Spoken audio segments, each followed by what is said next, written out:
현재까지 계속 유지가 되어 왔던 그런 부동산 정책이 완화되기가 상당히 어렵다고 생각합니다. 그래서 안녕하세요. 세비티입니다.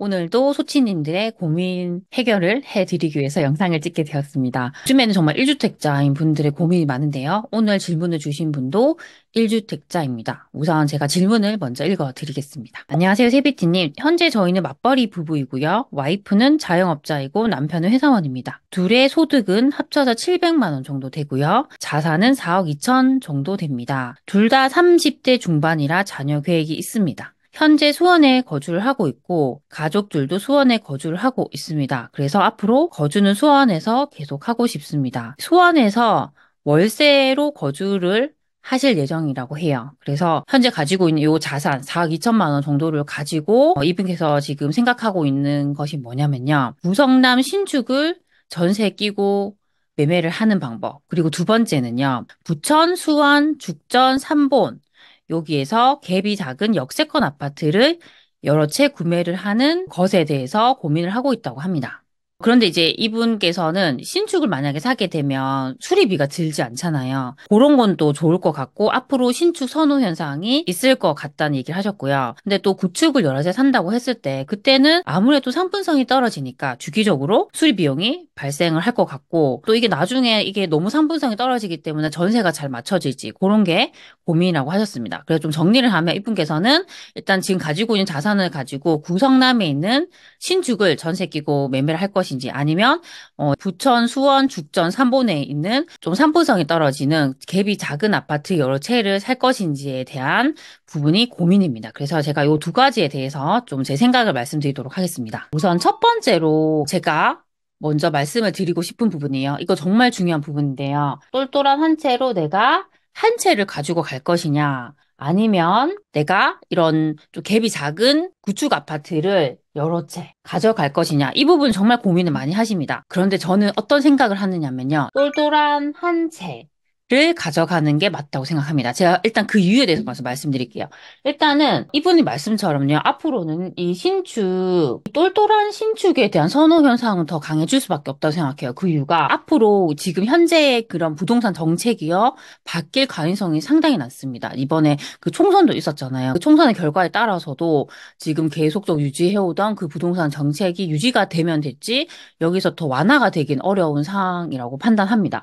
그렇다면 지금 현재 가장 중요한 부분이 우리가 이제 아파트 산다 했을 때 당장 만나게 되는 세금이 취득세. 근데 우리가 비규제 지역 기준으로 2주택까지는 괜찮지만 이게 3주택부터는 8%가 되죠. 그러면 사람들이 이 여러 채를 가져가는 게 상당히 부담이 되겠죠. 그러면 어떻게든 개수를 줄이겠죠. 최대한 뭐 한 개, 두 개 정도를 가져가려고 하겠죠. 그렇게 내가 적게 가져간다 했을 때 사람들은 웬만하면 상품성이 좋고 웬만하면 입지가 좋고 그런 애들로 가져가려고 하겠죠. 그래서 이런 현상이 앞으로 더 강해질 거라고 생각을 합니다. 제가 두 번째로 또 그렇게 생각하는 이유가 뭐냐면요. 지금 앞으로는요. 똘똘한 신축이 더 귀해질 수밖에 없습니다. 그 이유는 고분양가 때문이죠. 지금 최근에 분양하는 단지들이 보면요. 분양가가 상당히 높아요.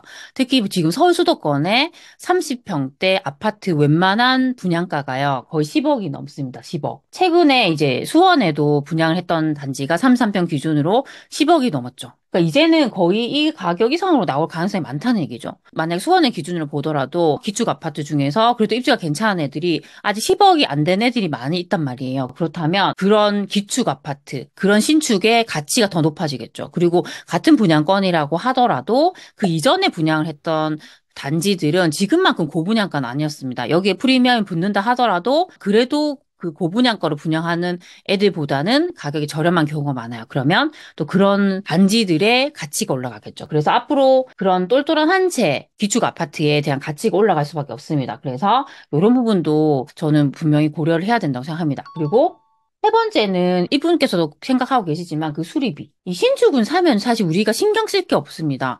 수리비가 크게 발생하지 않아요. 저도 웬만하면 신축을 사는 이유가 제가 부동산을 사고 나서 크게 신경 쓰기가 싫은 거예요. 그래서 이런 부분도 분명히 있고요. 그리고 네 번째는 뭐냐면요. 아까처럼 그런 뭐 전세를 맞추는 것에 있어서도 사람들은 신축을 좋아하죠. 내가 전세나 임대를 살더라도 웬만하면 조금 더 신축인 아파트에 살고 싶어 하죠. 그 이유는 같은 돈을 주는 주더라도 내가 조금 더 나의 주거의 만족도를 높이고 싶은 부분이 있고요. 그리고 요즘에 신축 아파트는 정말 커뮤니티 같은 게 잘 돼 있죠. 수영장이나 헬스장이나 뭐 골프 연습장이나 그런 시설들이 또 잘 되어 있고요. 그리고 보통은 1층에 차가 다니지 않습니다. 보통 지하로 바로 내려가게 되어 있어요. 그래서 만약에 아이를 키우는 입장이라 했을 때는 더 안전하게 키울 수 있겠죠. 그리고 또 그런 아파트들은 초품화인 경우도 되게 많습니다. 그러면 만약에 아이를 초등학교에 보내야 된다 했을 때는 길 하나 건너지 않고 보낼 수 있는 곳들이 또 많이 있습니다. 그런 이유로 해서도 이 신축을 더 선호하겠죠. 그럼 반대로 제가 왜 이 구축, 갭이 작은 구축을 여러 채 사면 안 되는지에 대해서 또 말씀을 드리도록 하겠습니다. 일단은 가장 첫 번째 이유는요, 이 상품성이 너무 떨어진다는 거예요. 보통은 우리가 갭이 적으려면요, 전세가율이 높아요. 보통 그런 단지들이 뭐 거의 뭐 80% 이상이 되는 경우도 많아요, 전세가율이. 그러면 상당히 작은 갭으로 살 수 있겠죠. 근데 이게 우리가 항상 전세가율을 조심해야 되는 이유가 뭐냐면요, 전세가율이 높다라는 것은, 이 아파트는 매매를 하기보다는 전세를 더 살기를 원한다는 거예요. 그러니까 이 얘기는 사기는 싫고 그냥 여기에 임대를 살고 싶어 하는 사람, 잠깐 여기 살다가 나가려고 하는 사람이 많다는 거죠. 그 얘기는 내가 나중에 이거 팔고 싶을 때 안 팔릴 수가 있다는 거죠. 이걸 사줘야 되는 사람이 많은데 이런 아파트는 나중에 내가 팔고 싶어도 안 팔릴 가능성이 많다는 얘기예요. 거기다가 지금은 전세가율이 높지만 항상 이 전세가율이 유지된다는 보장이 없습니다. 만약에 그 인근에 갑자기 공급이 많아진다거나 뭔가 전세에 대한 수요가 떨어지게 됐을 때는 전세가율이 낮아지게 되겠죠. 그러면 나중에 뭐 다시 재계약을 해야 되거나 그 시점이 왔을 때 역전세가 발생할 수 있습니다. 그러면 집은 팔리지도 않는 데다가 전세는 역전세가 나서 전세 보증금을 돌려줘야 되는 상황이 발생하는 거죠. 그래서 그게 실제로 계속 그런 현상이 나타나고 있습니다. 그래서 저는 이런 투자는 되게 리스크가 있다고 생각을 합니다. 그리고 두 번째는 이게 어떻게 보면 상품성과도 연관이 돼 있는데요. 결국 뭐 수리비에 대한 부분도 무시할 수가 없죠. 왜냐하면 상품성 계속 떨어지니까 이게 노후화가 되면서 이 집주인이 고쳐줘야 되는 것들이 발생하는 거죠. 그냥 간단한 것들은 뭐 수리비가 그렇게 많이 발생하지 않지만 이런 곳들이 가장 조심해야 되는 게 누수죠, 누수.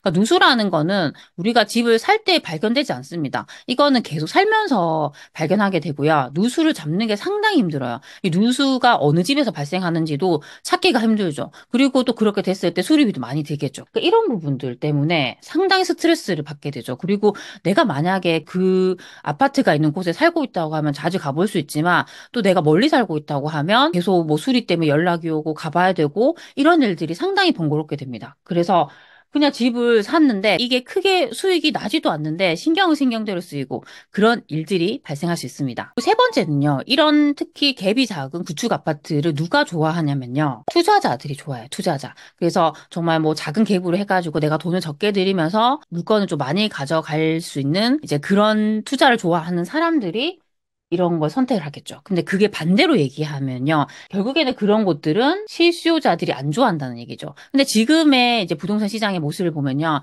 투자자들이 거래를 하지 않습니다. 지금은 투자자들이 거래를 하기 되게 힘든 시장이에요. 전세가도 예전보다 낮아져 있고 지금 다주택자에 대한 규제들이 아직도 많기 때문에 섣불리 주택을 사기가 힘듭니다. 그래서 지금은 살 수 있는 사람들이 실거주자밖에 없죠. 그래서 실거주자들이 좋아하는 곳이어야지 거래가 잘 발생하는데 워낙 상품성이 떨어지는 곳들은 그런 수요가 한정될 수 있다는 거죠. 이런 부분들은 저는 좀 잘 주의를 하셔야 된다고 생각합니다. 오늘은 똘똘한 한 채를 살 것인가 아니면 갭이 작은 구축을 여러 채 살 것인가에 대한 제 생각을 좀 말씀을 드렸습니다. 이걸 좀 정리를 해드리면 지금 앞으로의 이제 부동산의 트렌드 같은 경우에도 저는 똘똘한 한 채 아니면 똘똘한 두 채 정도로 계속적으로 갈 것 같습니다. 그 이유는 현재까지 계속 유지가 되어 왔던 그런 부동산 정책이 완화되기가 상당히 어렵다고 생각합니다. 그래서 이게 여러 채를 사기보다는 이걸 조금 더 똘똘한 걸로 우리가 보유를 하는 전략이 앞으로 더 많을 거예요. 그리고 그런 신축에 대한 수요가 더 강해질 수 있죠. 왜냐하면 지금 고분양가로 분양하는 것들이 상당히 많기 때문에 기존에 있는 신축 아니면 그 이전에 분양했던 분양권에 대한 가치가 더 상승할 수 있습니다. 그래서 웬만하면 이 여러 채를 불리기보다는 개수를 줄이더라도 저는 똘똘한 신축으로 선택을 하는 게 맞다고 생각합니다. 네, 그래서 오늘 제가 말씀드린 것들이 저희 소치님들에게 조금이라도 도움이 되셨으면 좋겠습니다. 그럼 우리 다음 시간에 만나요. 안녕.